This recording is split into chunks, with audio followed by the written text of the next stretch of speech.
চিন্তায় মেতে আছি। হে মেহেরবান খোদা, আমি কেমন করে আমি মালাকে চিকিৎসা করব? তাই তো আমার একমাত্র কন্যা যে হেসে খেলে আমার প্রসাদটাকে আনন্দময় করে রাখত, সেই মেয়ে আজ আমার সাথে কথা বলছে না, আর সে কিছুতেই খাবার খাচ্ছে না। এখন আমি কোন উপায়ে মামাকে সুস্থ করবো?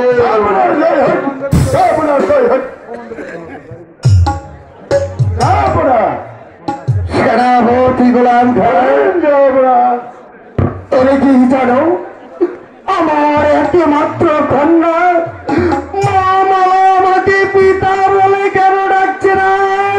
আমার একমাত্র কন্যা সে খাবার কেন খাচ্ছে না?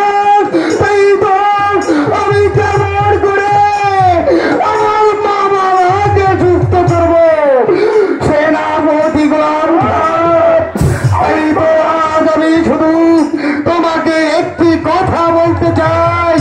আমার মা মালাকে সুস্থতা ফিরে আনার জন্য তুমি ছুটে চলে যাবে ওই কবিরাজের বাড়ি। আমি ডেকে রেখেছি, আপনার গোলাম পাঠিয়ে দে।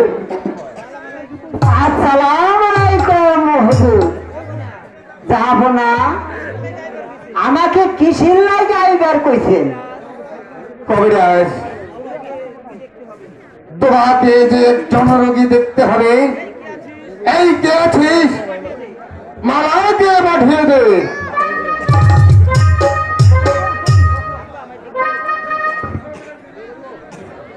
মা মালা, আমাকে ডেকেছিলেন? হ্যাঁ মা মালা, এই তো কবিরাজ এসেছে তোমাকে চিকিৎসা করার জন্য। কিন্তু আপা হুজুর, আমার তো কোনো অসুখ হয়নি। কিন্তু আমি যে দেখতে পাচ্ছি তোমার সারা বছর অসুখে ভরা, একবারে পা থেকে মাথার তালা পর্যন্ত অসুখ।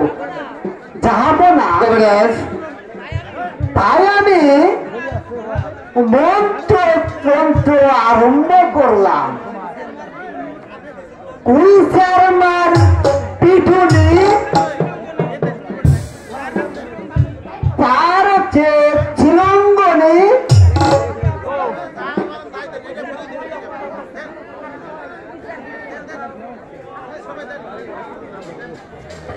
কবিরাজ সাহেব, তাহলে আমার একমাত্র কন্যা মা মালাকে আপনি সুস্থ করে তুলুন।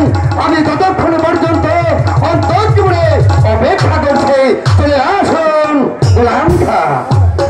তাই করছি হুজুর। এসো মা মালা। আমার একটি অসুখ হয়েছে, এটা সত্যি। কি অসুখ?